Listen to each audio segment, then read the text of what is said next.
He thought he had the perfect family until he found a birth control pill in the trash. Right after his vasectomy, what started as a tiny foil wrapper turned into a full-blown spy operation. Hidden phones, DNA tests, surveillance cameras. And the moment his son called another man Papa, yeah, that's when everything snapped. You won't believe who the real father is. So I'm a 35-year-old guy, engineer by trade, dad of 2, husband to 1, at least, legally. For most of the last 9 years, I figured I was living the suburban dream. You know the type. Got a decent house, a dog, 2 kids that call me daddy, and a wife who, until recently, I would have bet my life was just as committed to our life as I was. Turns out I'd have lost that bet. And I'm not a betting man. Her name's Caroline. Tall, athletic build, used to be a runner.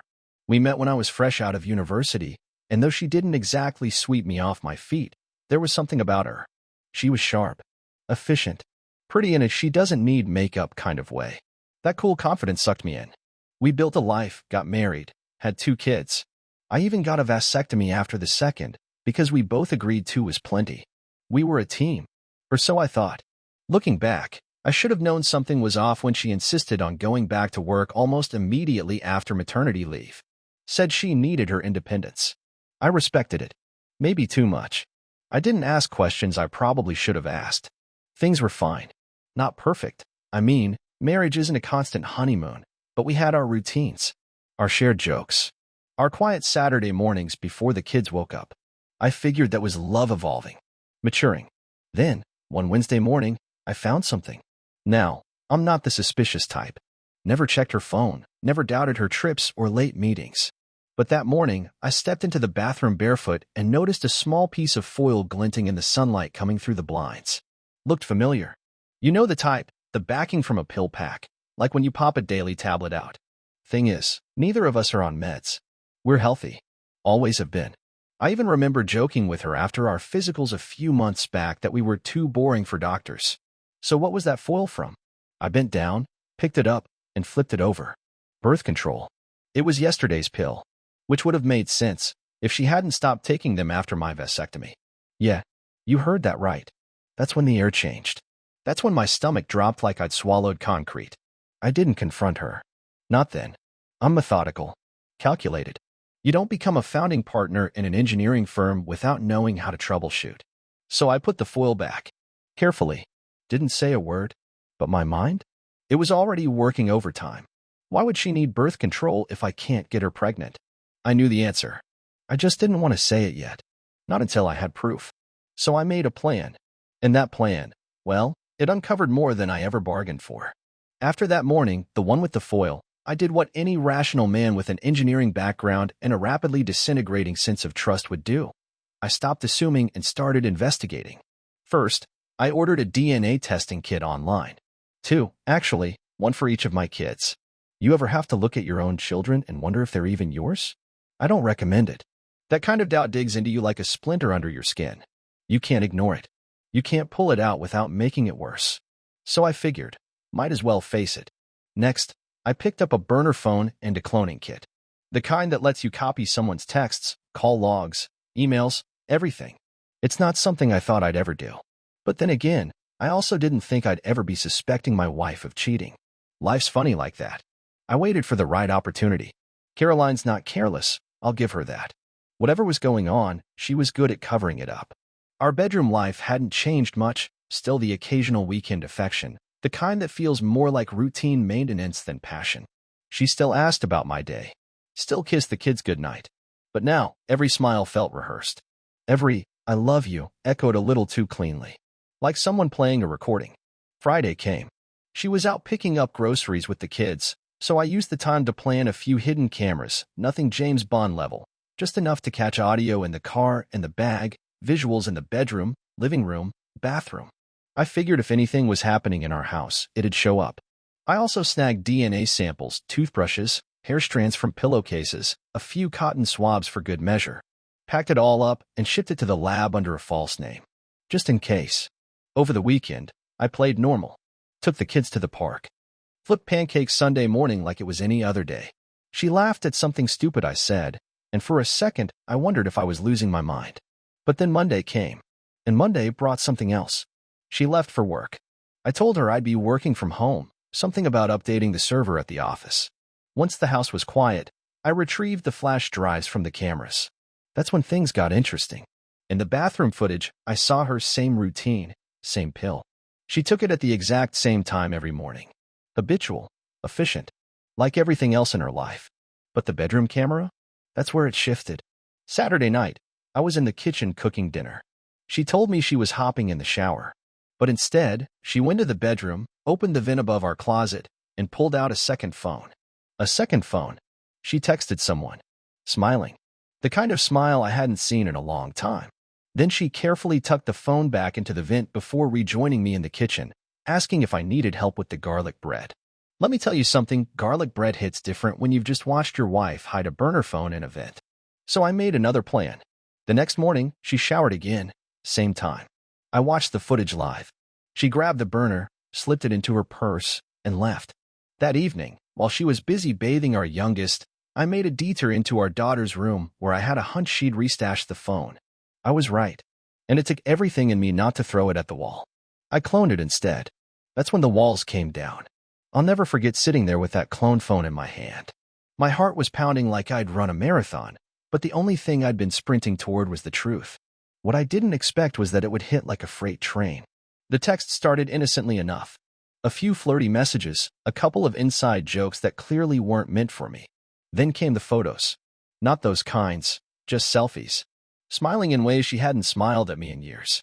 Laughing in the passenger seat of a car I didn't recognize. Wearing that same black dress she claimed she hadn't fit into since before our second kid. But it wasn't just the content. It was the way she wrote. The tone. The intimacy. Like he was her husband. Like I was the side character in her life. The messages stretched back months. Maybe more. Some were time-stamped on days when I'd thought she was working late or too tired to come to a friend's party.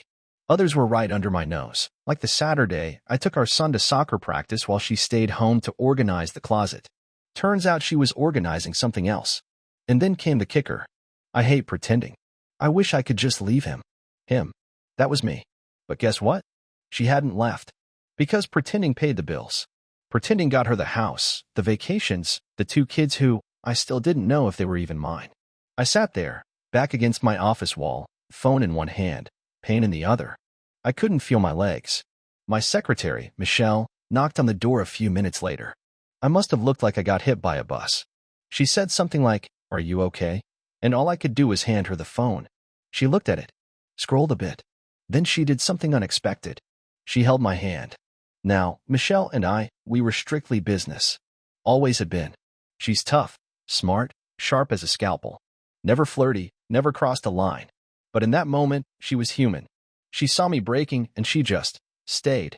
"You need a plan," she said. Yeah, she wasn't wrong. Because if I didn't take control of the narrative now, I was going to lose everything, not just my dignity, but maybe even my kids. If they were mine. That afternoon, Michelle called her best friend, a divorce lawyer named Lorraine. 10 minutes later, we were in her office.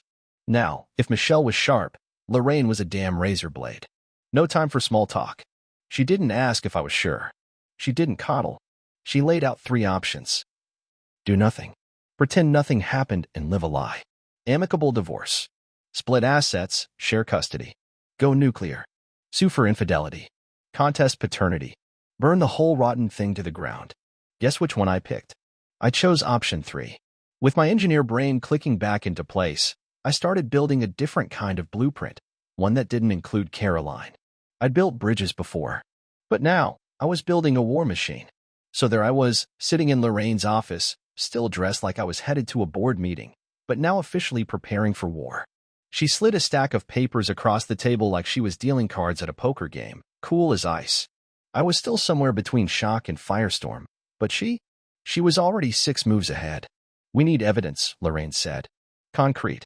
Bulletproof. Something to take to court and come out the other side still standing." I nodded, silent.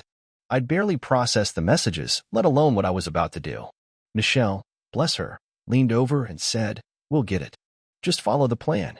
That was the first time in days I felt like someone had my back. Over the next 48 hours, my life became a spy movie, minus the tux and shaken martinis.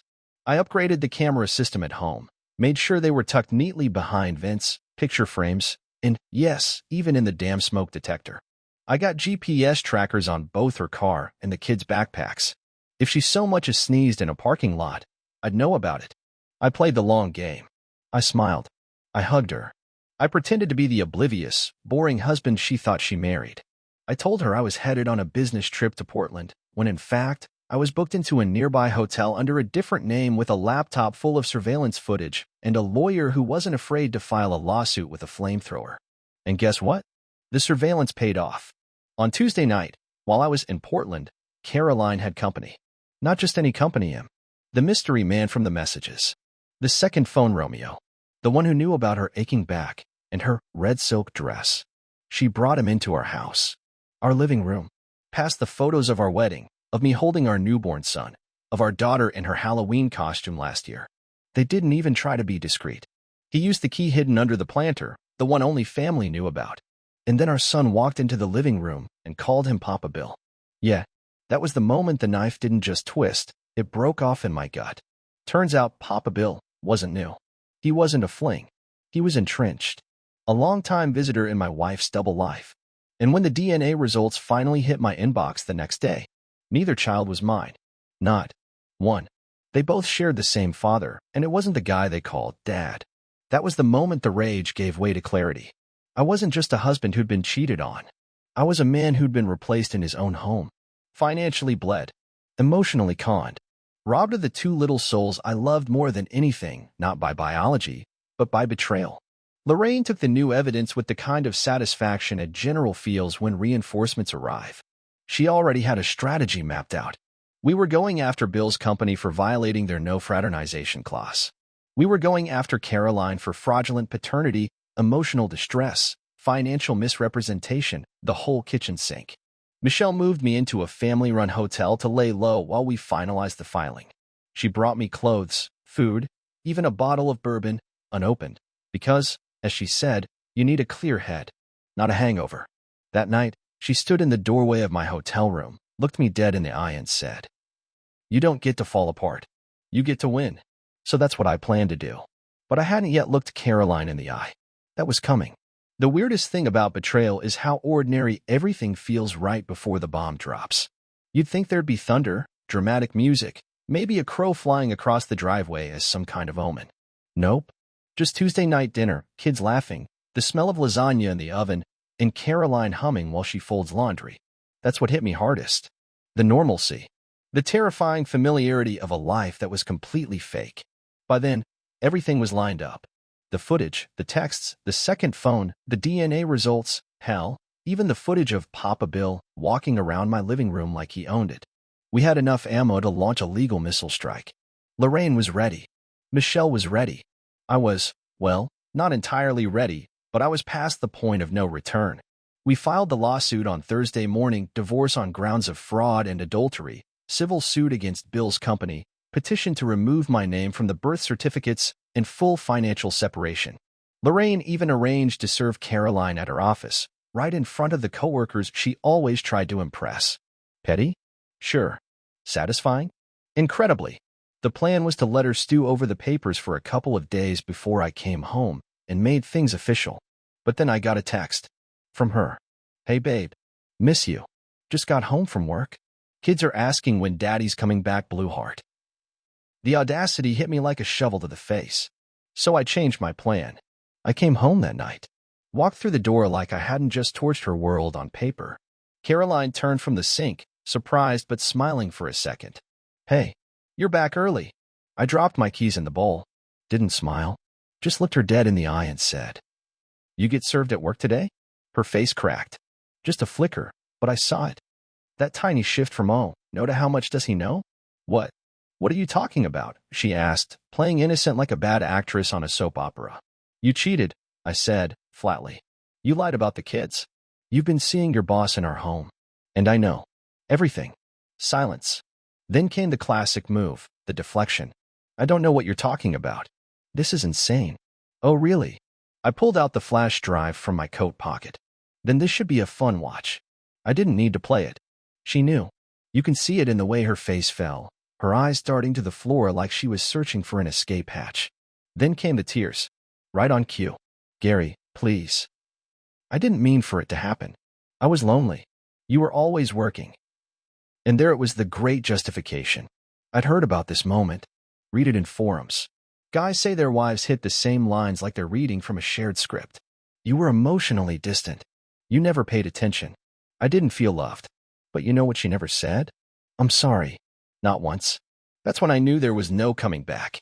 No salvaging this mess. No amount of couples therapy could uncheat her, unfake paternity, or undo the years of lies.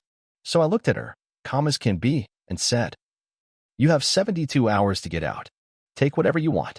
But the house stays with me." "What about the kids?" she cried. I paused. "The court will decide. But just so you know, I know they're not mine. And I'm not going to pretend anymore." That one hit hard. She dropped to her knees like her strings had been cut. I didn't watch. I turned and walked upstairs, past the photos, past the memories, past everything I thought was real. I closed the door behind me and just stood there. It was over. Or at least, her part in my life was. But mine? I was just getting started. The next morning was quiet. Too quiet. You ever experience that eerie kind of stillness, like after a bad storm passes, but before you go outside to see what's left standing? That was my kitchen. No sounds of kids arguing over cereal. No Caroline humming or clinking mugs. Just me, the fridge humming like it didn't just survive a marital apocalypse, and a coffee mug that said, "World's Best Dad," sitting on the counter like a cosmic joke. I didn't drink from it. Instead, I sat at the table and started going through what I called the damage report. Not the emotional kind that came in waves, but the logistics. I was still a dad. Still running a business. Still had responsibilities. I couldn't let this mess drag me under. Michelle called around 9 o'clock. "You good?" she asked. "Define good," I said. She didn't laugh, which meant she knew the answer. "You need anything?" "Just time," I said. "And maybe a lawyer that specializes in suing narcissists." "Already on it," she said, like she was ordering office supplies. I've never been more grateful for someone who could juggle spreadsheets and emotional landmines in the same day. By mid-morning, Caroline texted, "Not to apologize, don't get your hopes up, but to negotiate. I think we need to talk about the kids." Translation: damage control mode activated. She came over that afternoon. Let herself in like it was still her house. I didn't stop her. I let her sit at the dining room table where she used to plan birthday parties and grocery lists, and now is trying to piece together her escape plan. "I want to keep things civil," she began. I said nothing. "I'm willing to share custody, of course," she went on, "and I think it would be best for the children if we don't tell them too much. Just that, They're not mine, Caroline."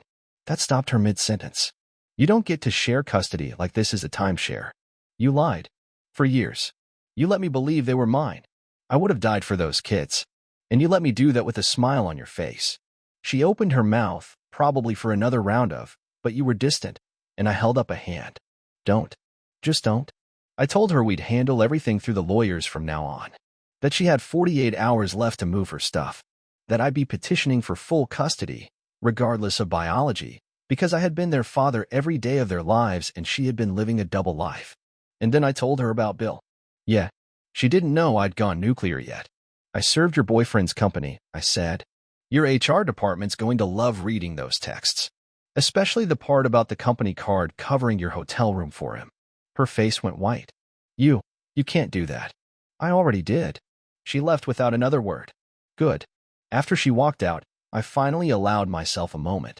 I grabbed the World's Best Dad mug and smashed it into the trash. Not because I wasn't their dad, but because I damn well still am. Not by DNA, by choice, by everything I gave up. And that's stronger than biology ever will be. You'd think the hardest part of all this would have been discovering the affair, or finding out the kids weren't mine. But it wasn't. The hardest part was sitting across from my son at breakfast 2 days later while he asked, "When is mommy coming back?" I had a forkful of scrambled eggs halfway to my mouth. I froze. Not because I didn't expect the question. I had. But because I still didn't have an answer that wouldn't nuke their childhood. I put the fork down. "She's staying somewhere else for a while," I said. "We're figuring some things out." "Are you mad at her?" he asked. "Smart kid. Too smart." "I'm hurt," I said carefully. "But I still love you. That's never going to change. You and your sister are the best parts of my life." He nodded and went back to his cereal like I'd just explained taxes. But I felt like I'd just defused a bomb with a blindfold on. "Here's the thing. I could have told them about the DNA, the affair, the whole sick truth. But I didn't. Not because I was protecting Caroline. I was protecting them. They didn't ask to be born into a lie.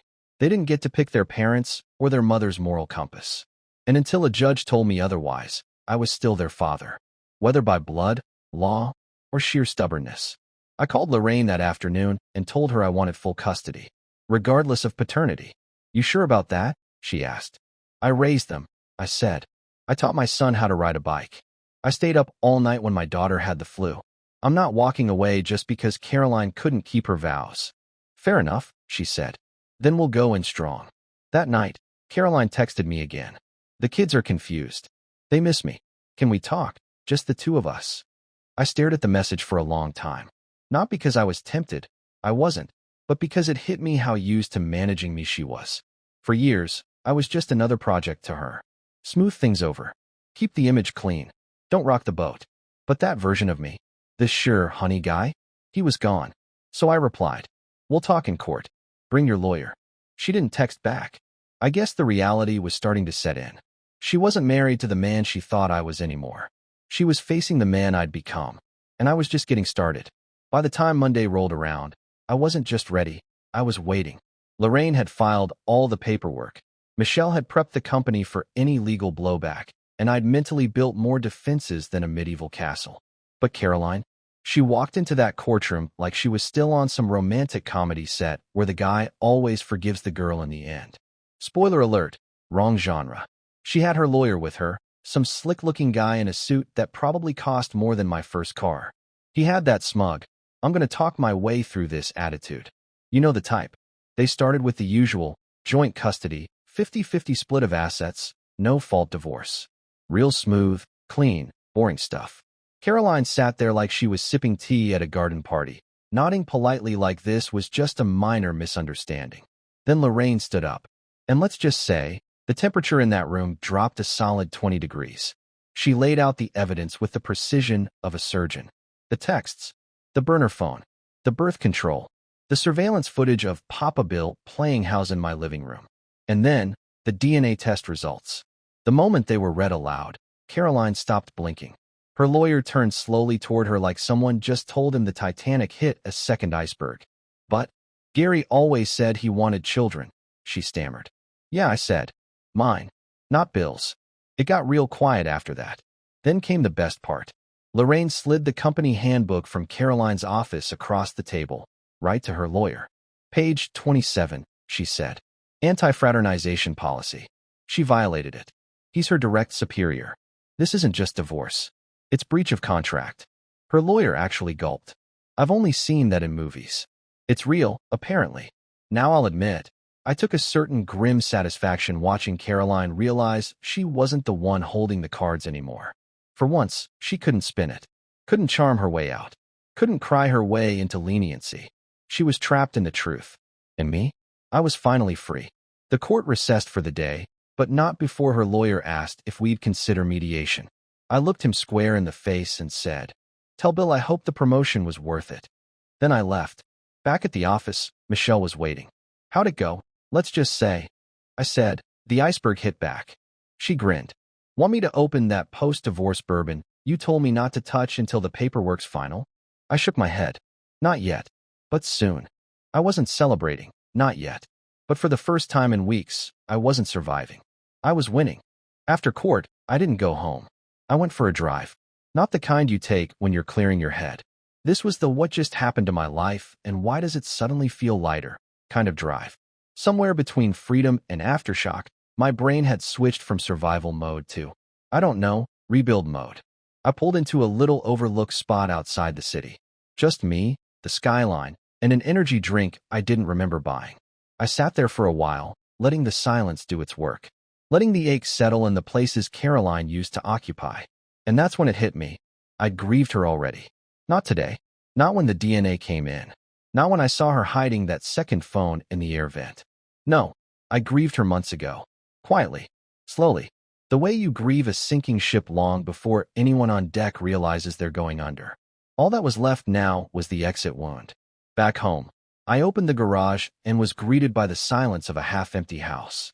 Caroline had collected some of her things, Not much, just the highlights. A few clothes, her jewelry, the coffee machine, because of course she'd take that. She left the pictures on the wall, though. The family photos. That was cruel. The kids were still at her sister's place, part of the temporary arrangement until custody was sorted. And I'll be honest, the silence without them? That hurt more than all of this combined. I missed their chaos, their morning cartoons, the toys I always stepped on, that real-life stuff.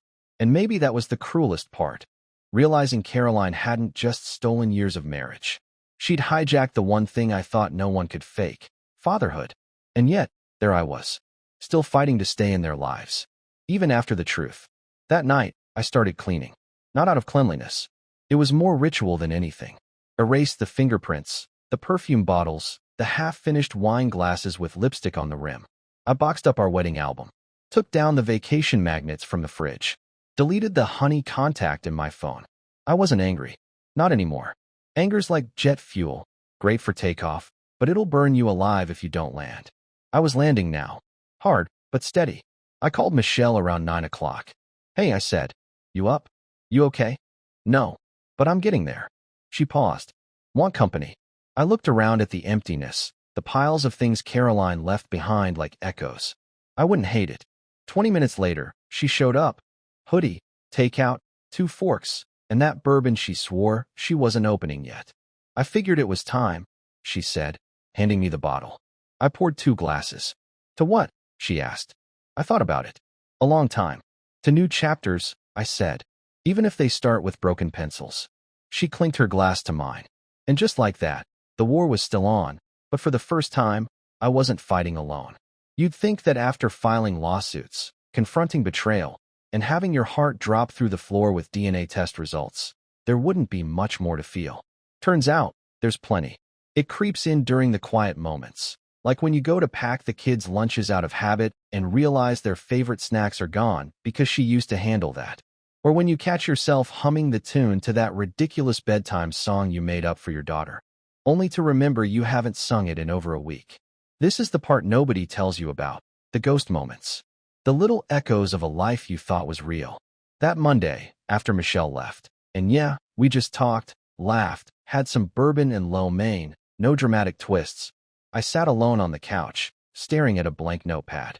I'd used it for meeting agendas, budget projections, even house reno sketches. Now, I titled the first page, Post-Caroline Life, Game Plan. I made 3 columns. What I've lost, what I've kept, what I'm rebuilding. It wasn't just cathartic. It was grounding. Sometimes when everything around you shatters, you need to inventory the rubble before you can lay a new foundation. First thing I wrote under lost was illusions. Not love, not time, just illusions. The fairy tale, the perfect couple image. The idea that you can know someone, really know them, even after 9 years, 2 kids, and 1,000 dinners together. Underkept, I wrote. My dignity, my business, the truth, my ability to make a mean lasagna. That last one mattered more than you think. Under rebuilding, that list was long. And for the first time in weeks, that was okay. It gave me something to do besides brood and watch home security footage like a lonely Batman. The next day, Lorraine called with an update. We served Bill's company. They're freaking out. Good, I said. They should be. She chuckled. You're calm. That's dangerous. I'm past fury, I told her. Now I'm just focused. The lawsuit wasn't just about revenge. It was about drawing a line between the man I was, trusting, blind, maybe even a little naive, and the man I am now. A man who doesn't ask for the truth. He gets it in writing. By midweek, I had word from the private investigator I'd quietly hired on the side. I wanted to know one last thing. When it started. Not because it would change anything, the damage was done, but because I wanted to fully understand the timeline of my own deception. He delivered. Apparently, Caroline and Bill started seeing each other 2 years ago. You know what else happened 2 years ago? My vasectomy. It made me wonder if she encouraged it. Tie up loose ends. Cut off risk. Keep the double life tidy. I laughed when I read that part. Not because it was funny. Because it was so calculated, it was almost impressive in a horror movie sort of way. 2 years of lies. Smiles. Vacations. Date nights. You want to know the worst part? Our family photo session, the one with matching sweaters and that Christmas card energy happened right in the middle of it. She posed with me, with the kids, with our dog. all while texting him. But here's the thing about Caroline. She didn't count on one thing, that I'd adapt. She played chess, sure. But I'm an engineer. I build the board. By Thursday, things started settling into what I'd call the prototype phase of my new normal. Nothing polished, nothing permanent, just me, figuring out what life looks like when you've hit rock bottom and decided to renovate. Caroline had officially moved out. Took her vanity mirror, her yoga mat, and, weirdly, our crock pot. I let her. I can make stew on a stovetop like a grown man. But the house, it felt quieter. Like it was exhaling after years of holding its breath. The kids came home that evening, supervised arrangement per the interim agreement. Seeing them step through that door? Yeah, I wasn't ready for that. My daughter sprinted into my arms like nothing happened. My son was more reserved. He's observant like me. Reads the room before he enters it. But after a few minutes of cartoons and a half-decent grilled cheese, he softened. We watched The Incredibles that night. How poetic. A movie about a dad trying to hold it all together while everything around him falls apart. After the kids went to bed, I stood outside their rooms longer than usual. Not because I didn't trust they'd sleep, but because I needed to see them. To remind myself that biology doesn't get the final say in love. I raised them. I still raise them. I'm their dad. Period. Later that night, I pulled out a folder Lorraine had sent over. Inside was a draft letter, a legal statement requesting Caroline's full admission of paternity fraud, to be submitted with our custody filings. At first, I didn't think I wanted it. I didn't need her confession. I had the tests, the timeline, the receipts. But now I saw it differently. It wasn't just about me. It was about truth. About making sure the kids never got blindsided the way I did. One day, when they're older, they deserve to know that their father didn't stay quiet. They deserve to know I fought for them. So I signed it. No hesitation. Right after that, my phone buzzed. Michelle, how are the kids? Back home. Hugged me like nothing ever happened. Because you're still their home. That one hit me square in the heart. Michelle had a way of saying the right thing at the exact moment I needed it. Which, in a way, made her more dangerous than Caroline ever was, because this time, it wasn't a lie. And I didn't know what to do with something real anymore. She asked if I wanted company. I said no. Not because I didn't want her there, but because this moment, this day, I needed to feel it. The pain, the pride, the weight of still standing. Sometimes you've got to sit in the wreckage a while to appreciate the strength it took to crawl out. I looked around at my house. The half-empty photo frames. The silence. The mess. Then I smiled. Because for the first time in a long time, it was mine again. It's funny how once the shock fades and the silence settles in, your brain suddenly decides to do inventory not of things, but of moments. Little flashes that meant nothing at the time and now feel like breadcrumbs left behind by a ghost. Like the time I walked into the kitchen and saw Caroline quickly close her laptop, saying it was just boring spreadsheets.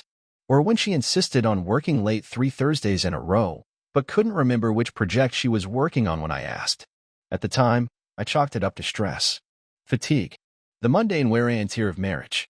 Now, I see it for what it was. The prelude to a betrayal so elaborate, it should have come with its own theme song. Friday morning, Lorraine called. Her tone told me everything before she said a word. Something was moving. Caroline signed the paternity fraud affidavit, she said. Filed it this morning. No conditions. No bargaining. No spin. Just cold, hard ink on paper. Guess she finally realized this wasn't a negotiation anymore. I let out a breath I didn't know I'd been holding. Custody judge will look favorably on that, Lorraine added. Especially considering how proactive you've been. The court's leaning in your favor. That sentence. Leaning in your favor. Not exactly you've won. But in this game, it was as close as you get. Later that day, my son handed me a drawing, a stick figure version of us playing soccer, complete with a tiny speech bubble from me saying, "Nice kick, buddy." That thing? It hit harder than the DNA test. Because it was proof. Not scientific. Not legal. Human proof that what I built with those kids was real. And real doesn't crumble just because someone else didn't value it. Around 5 o'clock, Michelle knocked on the door. This time, I didn't say no. She brought a box of old company files to go over some things, but we both knew that wasn't why she came. She stayed for dinner. Helped the kids with homework. Cleaned up without asking. We talked business, mostly refinancing, the new buyout arrangement with Robert, shifting my salary through the pension plan to protect assets. But then she lingered after the kids went to bed. I meant what I said, she told me. You're still their home. I nodded. And you've been the scaffolding holding me up." She smiled. "Maybe it's time we start building something less temporary." I didn't say anything. Not because I wasn't ready, but because for once in this entire ordeal, I didn't feel rushed. Not manipulated. Not tricked. Just steady. She left a few minutes later with a wink and a call me if the dishwasher explodes. I stood there alone in the hallway, and for the first time since this mess started, I felt something I hadn't in weeks. Hope. It didn't erase the damage. Didn't undo the pain. But it was the first brick in a brand new foundation. By the following Tuesday, everything started falling into place, not cleanly, mind you. More like a game of Tetris on hard mode, but the blocks were finally fitting. First domino? Caroline got restructured out of her position at work. Translation: they booted her gently but firmly, probably after her HR department read those texts and realized her romantic life doubled as a company liability. Bill, on the other hand, took a leave of absence for personal reasons, which I imagine included sleeping on the guest couch and Googling how to lawyer up in a hurry. Lorraine gave me the update over coffee at her office. "She's probably going to ask for mediation," she said. "Damage control. She knows she's bleeding leverage." "I'm not interested in control," I said. "Just truth. And my kids. And she's losing both." I didn't gloat. Okay, maybe just a flicker of satisfaction. But mostly, I felt like a guy who walked away from a car wreck with a few scars but managed to salvage the engine. That engine was still running, still moving, still providing for two little passengers who thought I was some kind of superhero. And for once, I was starting to believe them. Back at the house, Caroline dropped off the kids that evening, first time since the affidavit. Her energy was off. Nervous, maybe. She stood awkwardly in the foyer, hands fidgeting like she didn't recognize the house anymore. Like she knew she'd been evicted from the life she once curated with surgical precision. She looked at me. "They're still calling you Dad?" "They always have." She flinched, just barely. "I just want them to be okay." "Then stop lying to them." Her eyes welled up. Not with regret. Mind you, regret's honest. This was the look of someone realizing their plan B had a gaping hole in the hull and she was fresh out of duct tape. I didn't invite her in. She kissed the kids goodbye, got in her car, and pulled away. And I watched her go the same way I used to watch her come home, except now, I didn't wait by the window. Later that night, after bedtime stories and teeth-brushing negotiations that could have qualified for UN mediation, I opened my laptop. I had an email from Michelle. Subject: "Thought this might cheer you up." Attached was a scan of a handwritten thank you card from Stephanie. You remember her, Bill's actual wife. Turns out she had finally filed for divorce too. She'd used Lorraine's referral. Her message was short and sweet. "Thank you for the wake-up call. I would have stayed asleep another 10 years if it weren't for you. Let me know if you ever want to grab a drink and toast to starting over." I closed the laptop and laughed for the first time that day. That's the thing about betrayal. It spreads, sure, but so does truth. And sometimes, when you blow up a lie, you give someone else the oxygen they need to finally breathe. My life wasn't back to normal. It was better than normal. It was real. And I was just beginning to remember what that felt like. A month out from D-Day, Divorce Day, DNA Day, Don't Trust Your Wife Day, take your pick, I started to notice something strange. Peace. Not the big, cinematic kind where birds sing and rainbows suddenly appear. No, this was quieter. Less dramatic. Like background static finally going silent after years of pretending you didn't hear it. My mornings weren't rushed anymore. No icy silences at breakfast. No fake kisses before work.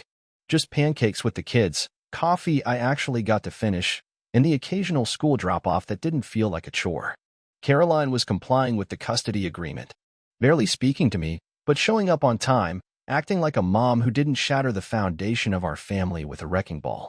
The kids were adjusting better than expected, because, truthfully, they'd been weathering her absence long before the paperwork caught up. One night after dinner, my daughter asked, "Why don't you and Mommy live together anymore?" I froze mid-bite. Here we go, I thought. I swallowed, took a sip of water, and gave her the most honest, age-appropriate answer I could come up with. Sometimes people stop being good at being together. And when that happens, they have to live apart. But that doesn't change how much I love you. She nodded. Okay. But I like your grilled cheese better anyway. That kid. My heart could barely handle it. I'd been building something, slowly, not just legally or financially, but emotionally. Trust in myself again. Confidence. A new identity that wasn't Caroline's husband, or the guy who got cheated on. I was just Gary. Dad. engineer, survivor of the longest, ugliest plot twist in my life. Michelle dropped by one Friday afternoon with a bottle of wine and a folder full of finalized papers. "It's done," she said. "You're legally a free man." I took the folder, held it in my hands like it weighed more than it should. It didn't feel like victory. It felt like closure. "What now?" I asked. Michelle smiled. "Now you stop surviving, and you start living." That night, after the kids were asleep, we opened that bottle, sat on the back deck, talked about everything but Caroline. Turns out, Michelle has this quiet laugh, the kind that creeps up on you, like a surprise sunrise. She said she always wanted to try paddleboarding but was afraid of looking ridiculous. "Look," I said, raising my glass. "I married a woman who lied about who fathered our kids and hid a second phone in a vent. I think falling off a paddleboard won't top that." She laughed again, that quiet one. And just like that, I realized something. The woman who helped me pick up the pieces might just be part of the next chapter. But there was still one chapter left to close properly. A week after the divorce was finalized, I found myself standing in the garage, the same spot where, not so long ago, I had stared into Caroline's trunk and found the first crack in the illusion. That package of birth control had opened Pandora's box, and I'd spent every day since pulling truth after truth out of it. Now, the box was empty. All the lies were aired, all the paperwork stamped, all the tears dried. My house no longer smelled like her perfume. My kids didn't ask about her every 10 minutes, and I didn't wake up with that heavy brick of suspicion pressing on my chest. What I did wake up with, oddly enough, was clarity. The kind of clarity that only comes after you've had your life torched and realize you're still standing. Singed, sure. A little crispy around the edges, but alive. The morning after the final custody ruling, 100% in my favor, by the way, I took the kids out for breakfast. Nothing fancy. Just waffles and OJ at a diner with sticky menus and a waitress who called me Han. But my son looked up at me, mouthful of syrup, and said, "I'm glad you're my dad." I nearly lost it. I held it together, but man, that sentence broke whatever leftover bitterness I had buried inside. Not long after, I met with Caroline one final time. Neutral ground. No drama. Just a man and a woman, once married, now nothing more than signatures on opposite ends of a stack of legal documents. She looked worn, not in a karma got her kind of way, just small, like the weight of her choices had finally caught up. "I'm sorry," she said. First time I'd heard those words. I nodded. Too late to matter, but thanks. She blinked. "Do you hate me?" I thought about that. "No," I said, "but I don't believe in you anymore. And that's worse." She looked away, wiped her eye. And just like that, the last thread between us snapped. I walked away. Back to my car. Back to my kids, back to my life, the real one. Now I run my business with more focus than ever. I come home to two kids who still call me dad, not because they have to, but because they want to. I cook, I laugh more, and yeah, I've gone paddleboarding. Spoiler, I did fall. Twice. But no one cheated, so I'll call it a win. Michelle? We're taking things slow. No rush. Just honesty, mutual respect, and a shared understanding of what it means to pick someone up off the floor and help them walk again. So what did I learn? A lot. I learned that trust, once broken, doesn't repair, it's replaced. With boundaries, with awareness, with a deeper respect for your own worth. I learned that DNA doesn't make a dad. Showing up does. And I learned that sometimes, the people who leave your life are doing you a favor, making room for the ones who were meant to be there all along. Would I ever do it again? Nope. But I'm glad I made it through. Because in the end, the fire didn't burn me down. It forged me.